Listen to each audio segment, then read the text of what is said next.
केंद्र की मोदी सरकार ने आज अपना बजट पेश किया है। वहीं बजट को लेकर सभी लोग तारीफ कर रहे हैं। वाराणसी में व्यापार मंडल के अध्यक्ष अजीत सिंह बग्गा ने भी बजट की जमकर तारीफ की है। स्वास्थ्य कारणों से अस्पताल में भर्ती अजीत सिंह बग्गा ने अस्पताल से ही मोदी सरकार के इस बजट की जमकर तारीफ की है। देखिए हमारे संवाददाता ओम प्रकाश पटेल की रिपोर्ट। जी बग्गा जी, बजट पास हुआ है केंद्र सरकार की, क्या कहना चाहेंगे, किस तरह से देख रहे हैं व्यापारी वर्ग? आज का बजट जैसा हुआ है ये व्यापारियों के हित में बहुत अच्छी चीज हुई है और युवाओं के लिए भी सोचा गया है, किसानों के लिए भी सोचा गया है, स्वास्थ्य के ऊपर भी है और जल के ऊपर भी है और कई तरह का ये बजट जो है देखा जाए तो हर वर्ग के लिए बहुत अच्छा है। जैसे इन्होंने मुद्रा योजना में 10 लाख की जगह 20 लाख कर दिया, इससे रोजगार बढ़ेगा। दूसरा MSME में इन्होंने जो ये कर दिया कि केवल आधार कार्ड और GST नंबर दीजिए और बिना कोलेट्रल के पाइए, जिससे व्यापार बढ़ेगा।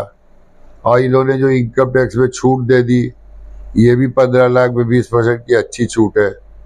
इस तरह करके इन्होंने कैंसर का इलाज में जो छूट दिया, मोबाइल फ़ोन सस्ते हुए, खनिज में कई तरह का छूट दिया, तो मुझे लगता है इससे रोज़गार भी बढ़ेगा, महंगाई भी घटेगी और सरकार की तरफ जो लोग चाहते थे, सरकार से उम्मीदें थी, वो भी पूरी होगी।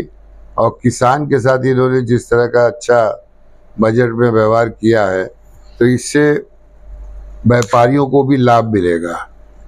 और नेचुरल फार्मिंग की भी बात की गई है बजट में। हाँ, पहला ऐसा बजट देखा जा रहा है इसमें किसानों के लिए नेचुरल फार्मिंग की बात की गई है। ये बहुत अच्छी बात हुई है।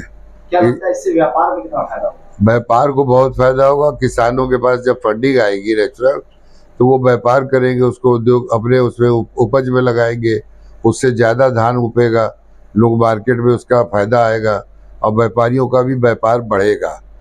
अभी तक सारे जो दामें थे सारे उत्पादों की बढ़ती हुई देखी जा रही थी। हाँ। लगता है अब आप व्यापारी द्वारा किसानों की तरफ से आप लोग को सहायता मिलेगा, हाँ, उसमें आप कुछ मार्जिन करेंगे आप? हमको लगता है कि जो व्यापारियों की स्थिति और किसानों की स्थिति डावाडोल थी, इस बजट से उनका डावाडोलपन खत्म होगा और यह बजट बहुत सराहनीय बजट है। सरकार ने 1 करोड़ मकान बनाने का भी जो बात कही है, ये भी बहुत अच्छी बात है। 100 शहरों में इन्होंने जल की व्यवस्था क्या बात की है, ये भी अच्छा है। और भी कई इन्होंने हाट लगाने के लिए, नाइट का लगाने के लिए भी जो बजट में किया है, इससे जो ठेला पटरी गोमती वाले मिडिल क्लास और लोअर क्लास को जो दिक्कत आ रही थी, वो दिक्कतें मुझे लगता है अब सॉल्व हो जाएंगी और सरकार का पूरा ध्यान अब जनता की दिक्कतों पे है, ताकि व्यापारी व्यापार करे, जनता रोजगार करे और 2 पैसा कमाए। बग्गा जी, क्या लगा है चुनावी रिजल्ट आने के बाद इस तरह का बजट आना, इसको आप किस तरह से देख रहे हैं? देखिए, जो भी है कुछ तो मामला है ही है। चुनाव में जो इनके साथ हुआ, इतना विकास करने के बाद, पर इन्होंने बजट में लोगों का ध्यान पहले नहीं दिया, अब ये उसका ध्यान दे रहे हैं। अब मुझे लगता है कि इनको जो झटका लगा वो झटका जनता के लिए फायदेमंद है और अगर ये थोड़ा और ध्यान देंगे, इन्होंने कई चीज़ों को अभी उसमें वो नहीं डाला है, अगर ये थोड़ा उसका और ध्यान देंगे तो मुझे लगता है कर्ज माफ़ करने वाला, बैंकों के चार्जों को सीमित करने वाला, आयुष्मान कार्ड को की सीमा 10 लाख करने का, उसे आधार कार्ड से लिंक करने का, जिनकी दुकान मकान तोड़े उनको तत्काल व्यवस्था करके बसाने का, ऐसे करके इन्होंने बहुत सी चीज़ों को अभी छोड़ा है। मुझे लगता है धीरे धीरे सरकार उस पर भी ध्यान देगी।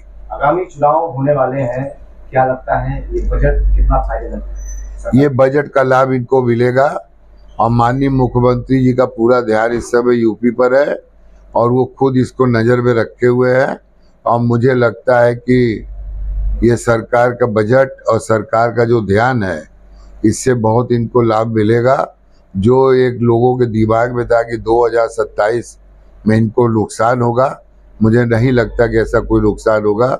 2027 में फिर से सरकार बनाएंगे।